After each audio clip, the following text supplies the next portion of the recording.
When Italy announced that they cannot handle 80 years and old patients in hospitals, that is the time when whole world woke up in shock. That is the time when the whole world understood the gravity of this COVID-19. Similarly, in China, when the outbreak happened, the government announced that they have shortfall for mouth masks.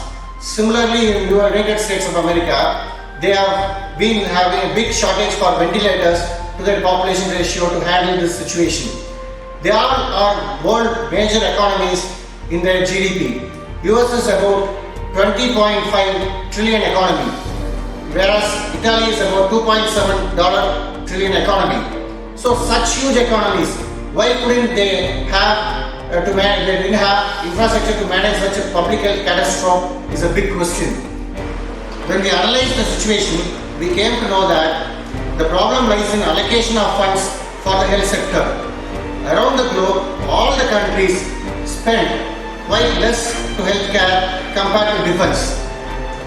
When it comes to the countries after the Second World War, after formation of United Nations, there were a lot of wars starting from Cold War to current Afghanistan to Syrian war. So the whole world economy is being drained in warfare. Instead of going for war, if the allocation of money is being spent for healthcare and improvement of innovation in finding vaccines, this kind of situations can be handled in a better way. If every country spends much for healthcare compared to defense, the public health infrastructure could have been well prepared to handle such kind of public health emergencies like this kind of COVID-19. Only strong world governments can stop war. What have we done on this front? Immediately after the Second World War, all the nations joined together and formed United Nations organizations in 1945. The main purpose of United Nations is to stop war and bring about peace among member countries. Contrary to the expectations, United Nations has failed miserably to stop wars and terror. We can list out a lot of failures of United Nations. For an example, the Cold War, which started immediately from 1948, to Rwandan problem, which happened in 1994 between Hutu and Tutsi tribes. Next, it failed to stop Darfur problems. Next, you can say about the Sri Lankan massacre, which happened from 1983 to 2009, in which lot of lives have been lost. Again, you can list out something like Serbian problem. Then again, it has failed miserably to stop nuclear proliferation. Why United Nations couldn't perform its duties and stop war? This is because of the fundamental flaw in the membership of its Security Council. Security Council consists of totally 15 members.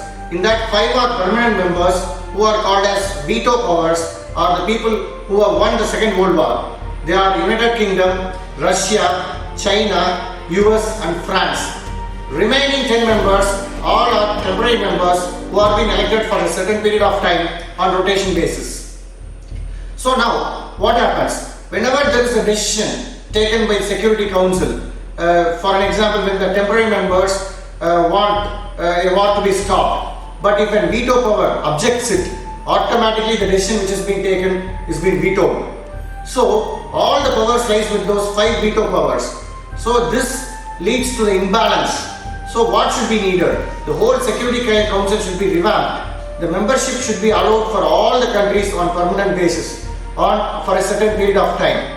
So the second problem, in that problem also we can extraordinarily elucidate by the Syrian outbreak which happened in 2012. So when the Syria war broke out, the temporary members want it to be stopped, but it was being vetoed by China and Russia, which led to the biggest conflict which is happening right now. Nearly 16,000 lives have been lost. So the main thing to be revamped is Security Council. All the nations of the world should have equal participation in Security Council.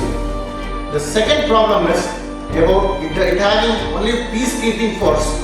It needs a peace enforcing force, that is World Army, which is very much needed to stop any war.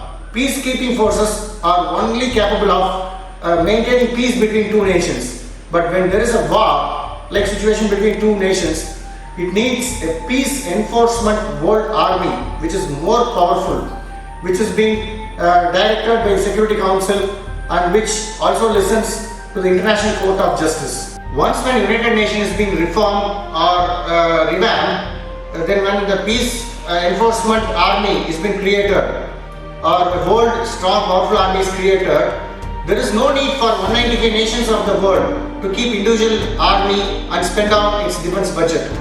That can be quietly deviated for the health sectors. Especially it will be very much beneficial in developing countries and in third world countries where healthcare is suffering a lot.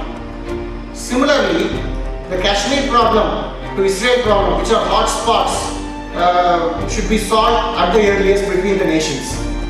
And in 1945, similarly, International Court of Justice is being established in Hague, Netherlands.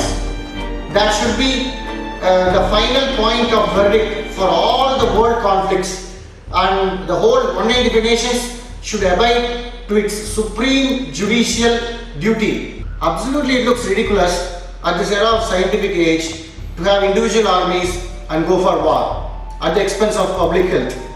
So, all the contentious issues can be solved through justice system. International Court of Justice is established in 1945 in Hague in Netherlands.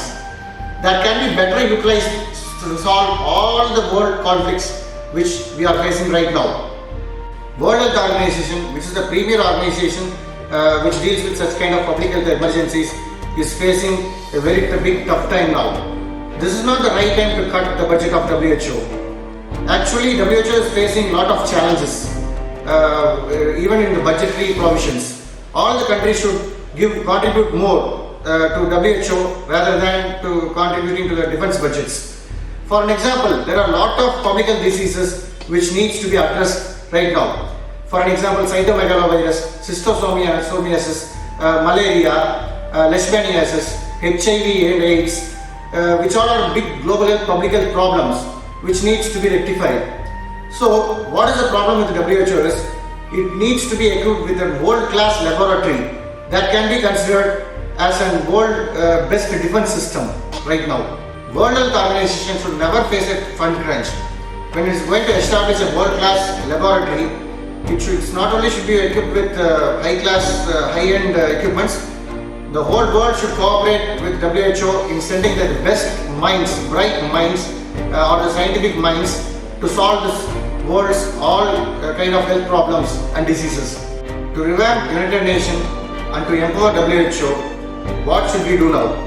Each and every country should make sure that in the national election debate, these international issues should be discussed.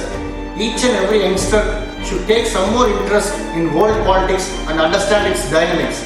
They should demand their national leaders for these international issues to be solved at the earliest. For an example, this United Nations should be reformed at the earliest once COVID-19 is over, and major funds which is being spent on defense should be diverted to public health care. Currently, when the whole world is facing this COVID-19 and shortage of medical equipments supply, it is not justified to spend nearly 1,800 billion US in defense. Once this COVID-19 menace is over, it is right time to revamp the United Nations and stop individual countries to spend on defense and to equip the World Health Organization. COVID-19 at least can be stopped by social distancing. But you think one more virus emerges in near future which spreads very rapidly through air. It can never be stopped. So it's right time for us to think. It's not about the defense budget, it's about the public health budget which matters. So let's march towards that. Thank you. Have a good day.